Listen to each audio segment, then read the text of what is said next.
Se acerca mi cumpleaños y uno de los propósitos que más suele estar presente cada nuevo año es avanzar con mi lista de libros pendientes. Los libros han ido y venido en distintos momentos de mi vida y aunque leo despacito y podría enumerar todos los libros que he leído porque no son muchos, puedo decir con certeza que leer me ha regalado tantas oportunidades para sentir e imaginar que solo tengo gratitud hacia los escritores que han logrado impactarme con su arte. Pero a pesar de lo mucho que disfruto leer, no he logrado que sea una actividad constante en mi vida. Y este año quiero que eso cambie. Quiero que la lectura deje de ser algo que va y viene y se convierta en algo que me acompañe de una forma más deliberada y permanente.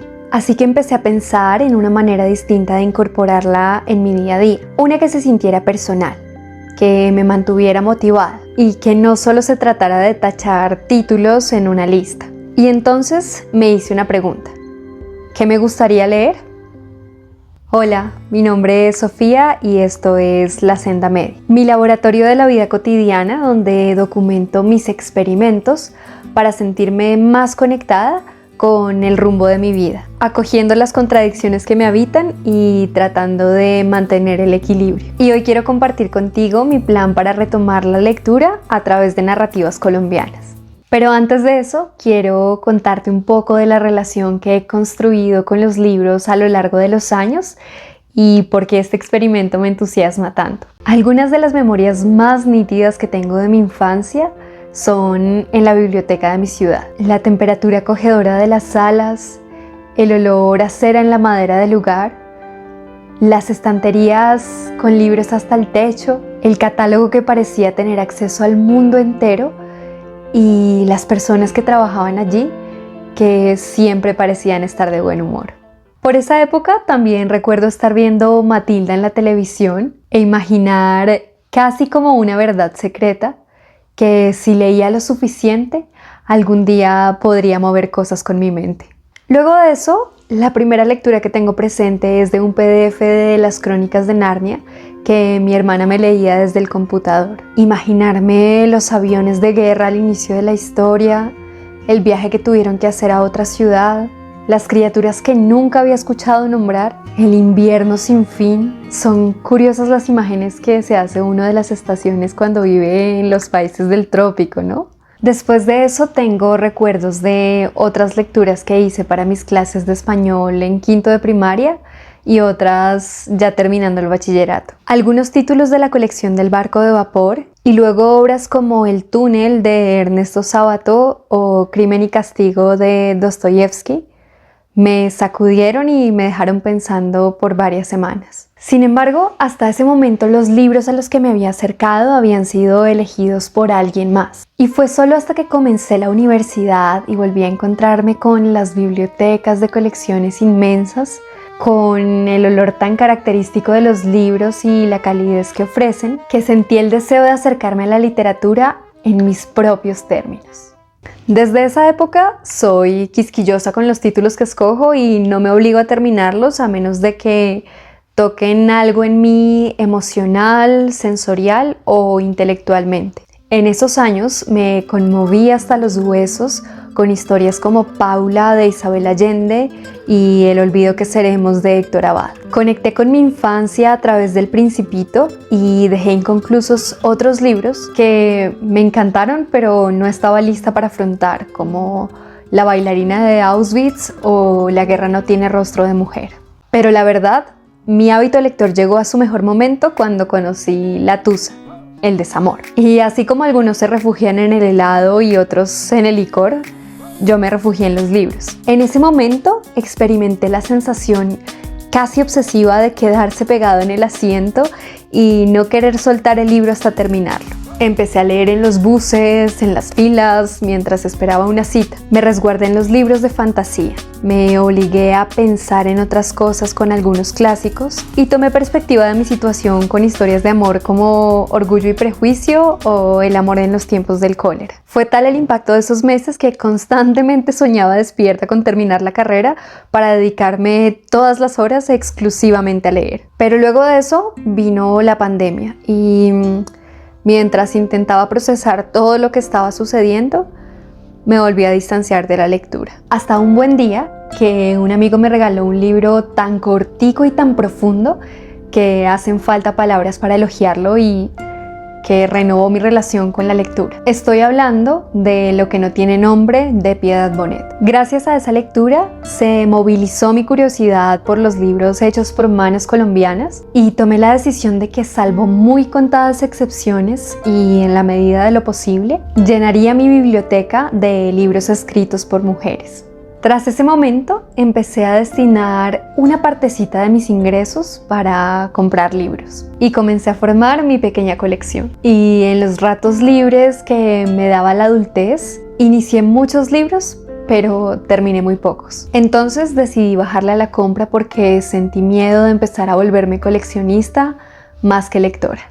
Un día, el año pasado, de alguna forma que no recuerdo, terminé leyendo Esta herida llena de peces de Lorena Salazar Mazo, que es uno de esos libros que cuando se lee y se recuerda, le revuelve a uno toda la panza. Pero mientras viajaba arriba con la historia, empecé a sentir una necesidad de adentrarme en la geografía de Colombia a través de sus historias. Así fue como nació este experimento que he denominado Travesía Literaria por Colombia, con el que intentaré hacer de la lectura una actividad más intencional y permanente. Para llevarlo a cabo, como toda persona neurótica con un computador, creé un Excel y me puse a procrastinar. Porque antes de iniciar mi recorrido por Colombia, era preciso para mí saber que de los 117 Nobel de Literatura que se han entregado desde 1901, únicamente 18, o sea como el 15%, han sido entregados a mujeres y solo 6, alrededor del 5%, han sido para escritores latinoamericanos. Solo Gabriela Mistral, escritora chilena, comparte ambas características. Entonces, con el ímpetu que me dio esta información, comencé mi búsqueda más enfocada con 3 criterios en mente. El primero, encontrar al menos una escritora por cada departamento de Colombia. El segundo, que el libro que escogiera estuviera disponible, bien sea en una biblioteca pública, en formato ebook o en últimas que lo pudiera comprar en alguna librería. Y el tercero, que fuera un título nuevo para mí, pero que algo en él me despertara curiosidad. Luego de un par de días explorando, llegué a las siguientes conclusiones. De los 33 lugares, Bogotá incluida, encontré 19 departamentos con escritoras publicadas, 11 solo con escritores y 3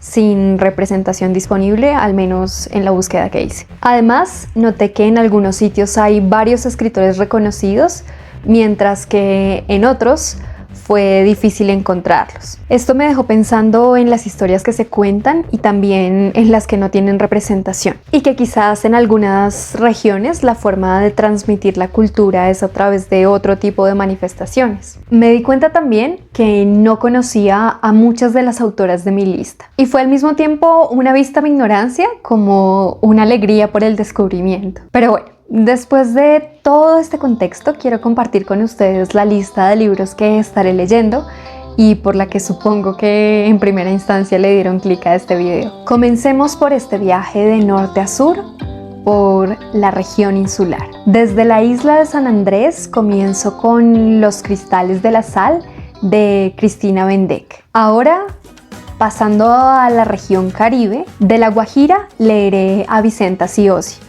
Aún estoy decidiendo entre La señora iguana y Cerezas en verano. De Magdalena leeré La hojarasca de Gabriel García Márquez. Del Atlántico, en diciembre llegaban Las brisas de Marvel Moreno, que es una autora que quiero conocer ya hace tiempo. De Bolívar, Tiempo muerto de Margarita García Roballo. De Sucre leeré a Beatriz Vanegas Atías en su libro ¿Dónde estará la vida que no recuerdo? En Córdoba tengo La educación física de Rosario Villajos y finalmente del Cesar, Los muertos no se cuentan así, de Mari Daza Orozco. Siguiendo nuestro viaje por la región andina, de Antioquia comenzaré con El prestigio de la belleza de Piedad Bonet, aunque también quisiera leer a Sara Jaramillo y Valentina Upegui. De Caldas estaré leyendo Niña pájaro glaciar de Mariana Matija y como bonus encontré a Adriana Villegas Botero con El oído miope. En Risaralda tengo Estaba la pájara pinta sentada en el verde limón de Alba Lucía Ángel. Del Quindío, Acum, La magia de los sueños de Gloria Chávez y un cuento para niños de Gloria Cecilia Díaz que se llama El sol de los venados. En Tolima, El atajo de Mary Yolanda Sánchez. Del Huila leeré a José Eustacio Rivera en La vorágine. De Cundinamarca, Mi alma se la dejó al diablo de Germán Castro Caicedo. De Boyacá me estoy decidiendo entre La alegría de querer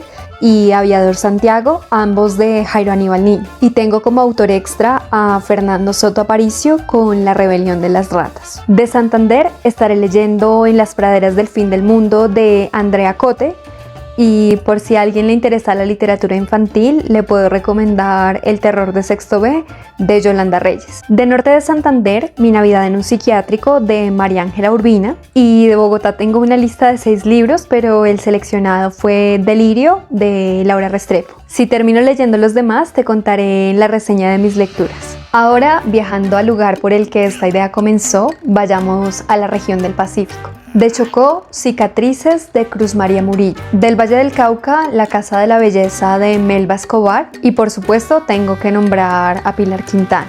Creo que el libro más conocido de ella es Los abismos. Del Cauca, La muñeca negra de Mari Grueso Romero. Y de Nariño, Morada del Sur de Aurelio Arturo Martínez. Continuando con la región de la Orinoquía, logré encontrar en Casanare, Historia verídica de los tumbatiranos de Eduardo Mantilla Trejos y en Bichada, Relatos del país del Orinoco de Pedro René Eslava. Y para finalizar este recorrido en la zona sur de Colombia, vayamos a la región amazónica. De Caquetá, El hedor del jazmín de Antonio Torres y del Putumayo, Danzantes del viento de Hugo Jamioy. De los siguientes departamentos, aunque encontré información, estos libros desafortunadamente no los tengo disponibles, sin embargo, pues los voy a comentar para su referencia. Del Guaviare, Rap y la Legión Oscura de Andrés Becerra Blandón. De Guainía, Huellas del tiempo de Efraín Bautista Sánchez. Y de Amazonas, Erótica de Floralba Uribe Marín. Finalmente, en los departamentos de Arauca, Meta y Vaupés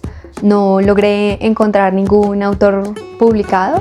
Sin embargo, si tú conoces alguno, te agradecería que me lo dejaras en los comentarios, así podemos nutrir esta lectura. Y bueno, con esto terminaría la travesía literaria por Colombia. La verdad, no sé cuánto tiempo me va a tomar leer estos libros, pero tan pronto como finalice y quizás a medida que vaya cubriendo las regiones, estaré haciendo un video para compartirte cómo me fue con este experimento. Para concluir, quisiera decir que yo creo que uno es de donde se siente parte. Y aunque haber nacido en un lugar no garantiza tener un vínculo emocional con ese sitio, a mí me gusta pensar que algo de lo que pasa en este territorio nos conecta. Las vidas de quienes nos precedieron, los paisajes que nos rodean, las expresiones que usamos para nombrarnos. Al final, leer también es una forma de pertenecer, de encontrarnos en las palabras de otros y reconocernos en lo que compartimos. Así que si tú también estás buscando retomar la lectura o abrir tu perspectiva a otras historias,